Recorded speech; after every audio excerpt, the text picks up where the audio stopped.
અમદાવાદમાં નિકોલમાં આવેલી દેવસ્ય ઇન્ટરનેશનલ સ્કૂલમાં સ્કોલેસ્ટિક એક્સપોનું આયોજન કરવામાં આવ્યું હતું।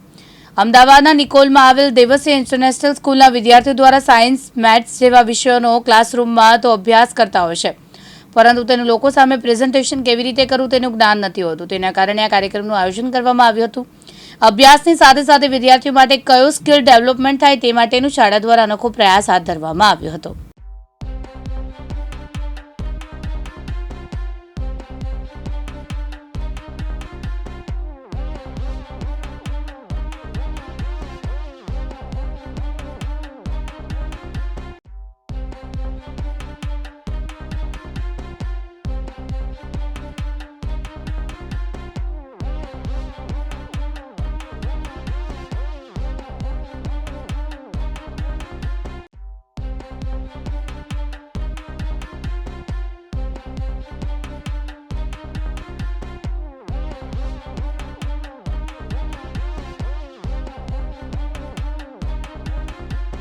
जी सर, देवस्य स्कूल द्वारा एक विद्यार्थीओने लईने एक कार्यक्रमનું આયોજન છે।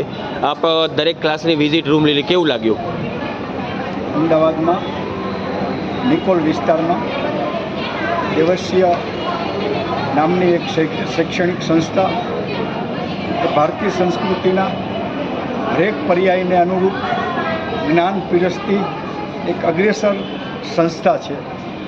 આજે આ દેવસ્ય પરિવારના મોભી આદરણીય શ્રી ગોગન સર, વિક્રમભાઈ અને ધર્મેશભાઈ, આ ત્રિપુટીએ વિદ્યાર્થીઓમાં જ્ઞાન, સંસ્કાર અને સાથે સાથ સમયને અનુરૂપ એમની જે શિક્ષણ ક્ષેત્રની જે માંગ છે એનાથી અપડેટેડ રાખવા માટે ભારે મોટો પ્રયાસ કરી રહ્યા છે।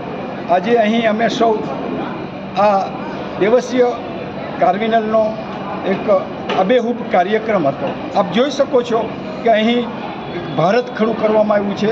ભારતના વિભિન્ન પ્રાંતો, એ ચાહે પંજાબ હોય, કેરળ હોય, બંગાળ હોય, ગુજરાત હોય, એમની રાજસ્થાન હોય, એ દરેક પ્રાંતની વિવિધ લાક્ષણિકતાને અહીંના વિદ્યાર્થીઓ દ્વારા એના ટીચર્સ દ્વારા ખૂબ સખત મહેનત કરીને આબેહૂબ આ બધી જે કહી શકાય એવી અભિવ્યક્તિઓ કરવામાં આવી છે।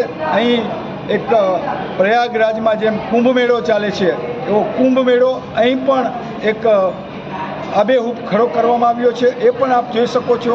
અને 16 સંસ્કાર નવદંપતિને મળવા જોઈએ એની પણ અહીં વાત કરવામાં આવી છે। અર્થવેદો, એ આપણા 4 વેદો છે, એ વેદોનું પણ અહીં નિરૂપણ કરવામાં આવ્યું છે। એક પણ વિષય એવો નથી કે જેને છોડવામાં આવ્યો હોય।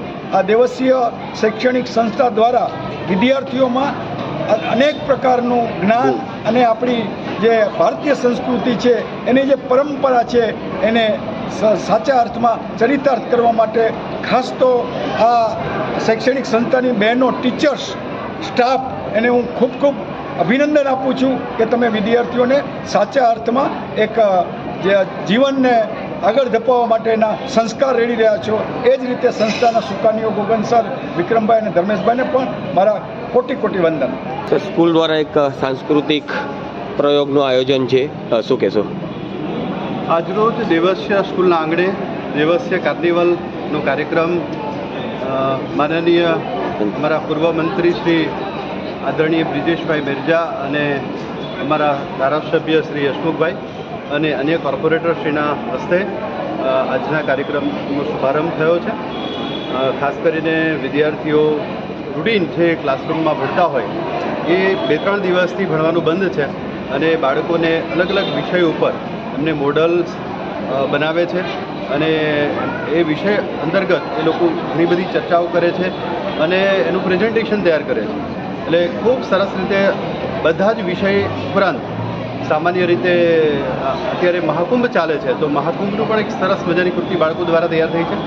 12 જ્યોતિર્લિંગની કૃતિ તૈયાર થઈ છે, અયોધ્યા રામ મંદિરની કૃતિ છે, લાઈવ લોકસભા જે છે એની પણ સરસ મજા બાળકોએ આખો પ્રેઝન્ટેશન રૂમ તૈયાર કરેલો છે। લાઈવ ઇલેક્શન છે, એટલે ખાસ કરીને આ એક સરસ મજાના દરેક વિષયને એક વર્કિંગ મોડલ દ્વારા તૈયાર કરી અને પ્રેઝન્ટેશન દ્વારા અલગ અલગ વિષયો ઉપર વિદ્યાર્થીઓ જ્ઞાન જે છે એ મેળવી અને આવનાર વ્યક્તિને પીરસી રહ્યા છે. અંદાજિત કેટલા વિદ્યાર્થીઓ અને શિક્ષકોની કઈ રીતના મહેનત છે? 800 to 1000 જેટલા સ્ટુડન્ટ આમાં પાર્ટિસિપેટ છે અને બધા જ વિષયો સાથે જે સ્પેસ છે, રોબોટિક્સ છે, લોકસભા છે, બરાબર, લાઈવ મ્યુઝિક છે, લાઈવ મહેંદી છે, આ બધા જ વિષયો સાથે બાળકો જે છે પોતાની કૃતિ છે રજૂ. આયોજન પ્રથમવાર છે અને દર વર્ષે કરવામાં આવશે. કઈ રીતનું આયોજન રહેશે શાળાનું આવતા દર વર્ષે? 5 વર્ષે આયોજન કરી રહ્યા છે. દેવસ્ય કાર્નિવલ આ શાળામાં ત્રીજી વખત અમે કરી રહ્યા છે અને બાળકો બહુ જ ઉત્સાહભેર ભાગ લઈ રહ્યા છે અને આ કાર્યક્રમમાં બાળકોનો આત્મવિશ્વાસ ખૂબ મજબૂત થઈ રહ્યો છે અને બાળકોની સ્કિલ ડેવલપ થઈ રહી છે.